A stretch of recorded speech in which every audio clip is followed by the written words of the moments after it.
Então, vejam bem, essa questão do Hegel é um panteísmo de autoalienação. Eu nem deveria estar falando de Hegel, esse negócio vai pro YouTube. O pessoal do YouTube vai ficar, Hegel. Fiquem longe do Hegel, pelo amor de Deus. Vão ler Platão, vão ler Aristóteles. Mas para falar do Hegel, só para explicar o nosso estado de loucura aqui, por assim dizer. Essa questão do Zeitgeist, o espírito do tempo, a tradução porca pra caramba esse negócio chama de espírito do tempo. Por quê? Porque o espírito no sentido de Geist, esse espírito é a forma como a consciência humana se comporta diante das coisas, assim, por assim dizer. Fenomenologia do espírito, o espírito no título, Phänomengeist, é aquele tipo de espírito que ele está falando. E o Zeitgeist, espírito do tempo não, é a forma como a estrutura da consciência vai se comportar diante do tempo. Então, esse negócio de atualização do espírito do tempo, que é o que o pessoal acredita hoje, que vocês podem ver, tem um documentário com esse nome, Zeitgeist. Aí o documentário diz que Jesus Cristo é uma atualização é uma mistura de uma macumba guénoniana, sabe? A mistura daquela ideia de filosofia da história do René Guénon com a atualização da consciência diante da história do Hegel. Aquele escopo fechado de teoria da história, sabe? Parece assim que você pegou toda a desgraça filosófica que tinha até o momento, aí você misturou com farinha e ovo e botou numa batedeira e fez documentário. Aí os caras vão dizer que o cristianismo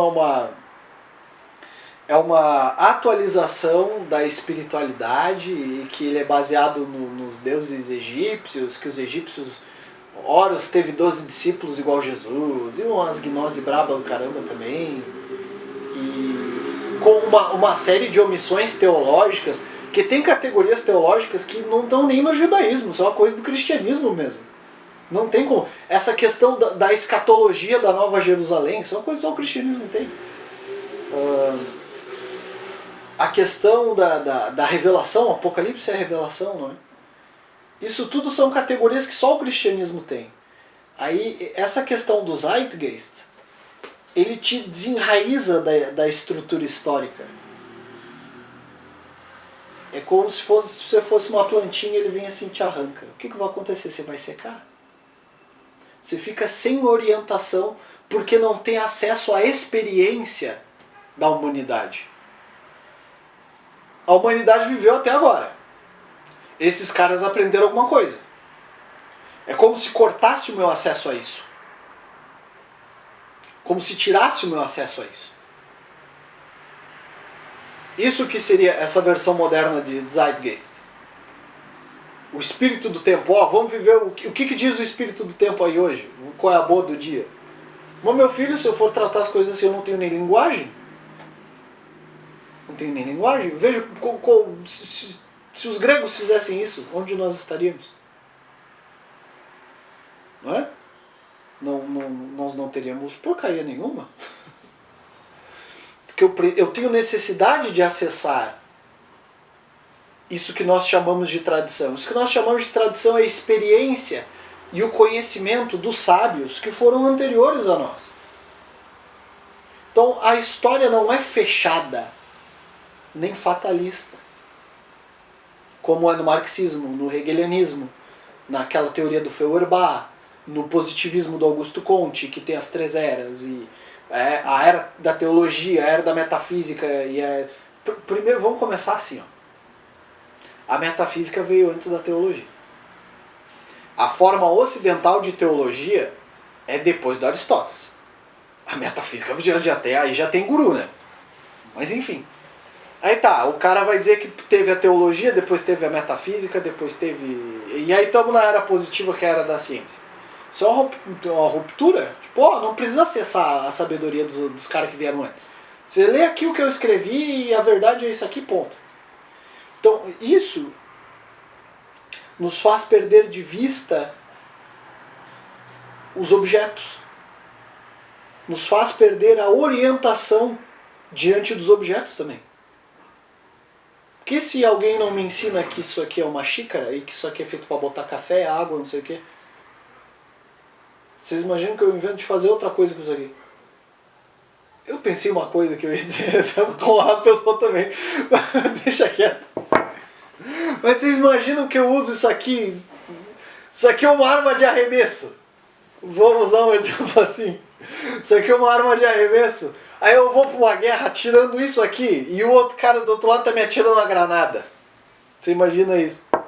Então eu não vou acessar a sabedoria dos sábios anteriores. Eu vi que isso aqui machuca, aí eu vou lá pra guerra atirar caneca. Os caras vão me atirar granada. Que exemplo bem esdrúxulo, né? Resolveu, né? Resolveu, né? É isso que importa. Mas veja, essa censura a respeito de acessar a tradição, essa censura de que nos sábios anteriores não houve verdade, isso é venenoso para a consciência de quem vive hoje na civilização ocidental. Vocês podem ver, o marxismo é relativamente jovem historicamente. O marxismo é uma coisa jovem, e os caras falam de marxismo como se fosse uma tradição de... fosse uma ideia que andar para trás, fosse uma ideia que é a filosofia clássica. Então, nós precisamos ter atenção sobre o que estão dizendo que é realmente o Ocidente, e se isso é realmente o Ocidente, sobre essa forma que se desenvolveu o conhecimento, as ciências, a teologia e principalmente o comportamento do homem diante da polis e da realidade. Porque hoje o homem está sem sentido. O existencialismo, ele de uma certa forma, ele vai roubar a orientação do homem diante da vida. Isso é muito perigoso. Isso é muito perigoso. O homem nunca teve acesso tão fácil à técnica e ao conforto, mas nunca foi tão difícil se orientar na estrutura da realidade. Nunca foi tão difícil viver, nunca foi tão difícil ter uma consciência saudável, e nunca a medicina foi tão avançada. Isso é extremamente contraditório.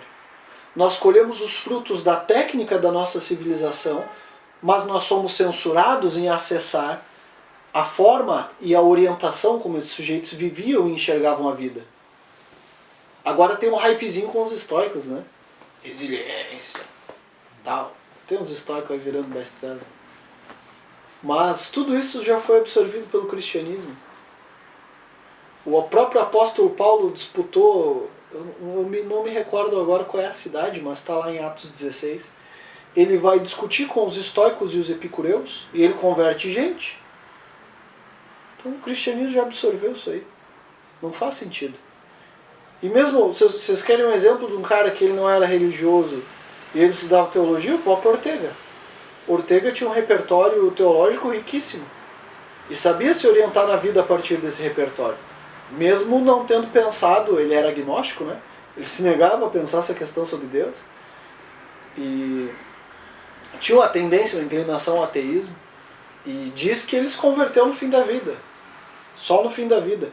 Mas toda a filosofia dele vai se desenvolver dentro dessa fenomenologia biográfica, razão vital e etc., com essa base teológica cristã, mas sem fé em Deus em momento algum. Vocês podem ver, está lá nas lições de metafísica, no Que Conhecimento, no Livro de las Misiones. Ele não fala em Deus em momento. Livro de las Misiones, ele não fala em nenhum momento que é preciso servir a Deus. Mas ele tem essa guarda teológica, ele tem repertório, porque isso nos serve de orientação diante da estrutura da realidade. O Ortega mal fala sobre fé.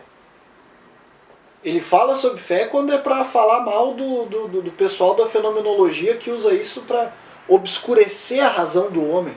Pelo contrário, o Ortega manda questionar tudo. Ah, Deus, manda que bota esse cara sentado aqui que nós vamos conversar com ele. É mais ou menos isso a postura do Ortega. Arthur Duval.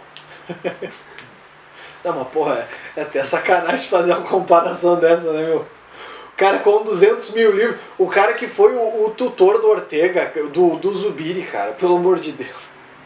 Vocês podem ver que a filosofia do Zubiri às vezes parece um tapa na cara do Ortega. Né?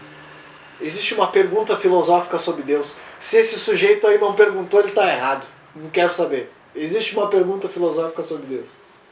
É interessante, é muito interessante. E diz que na época o Julián Marías, o Zubiri, a Espanha toda orava por Ortega se converter. E aí, diz que no final da vida ele se converteu, né? Se confessou e morreu lá católico romano. Como um bom espanhol, né?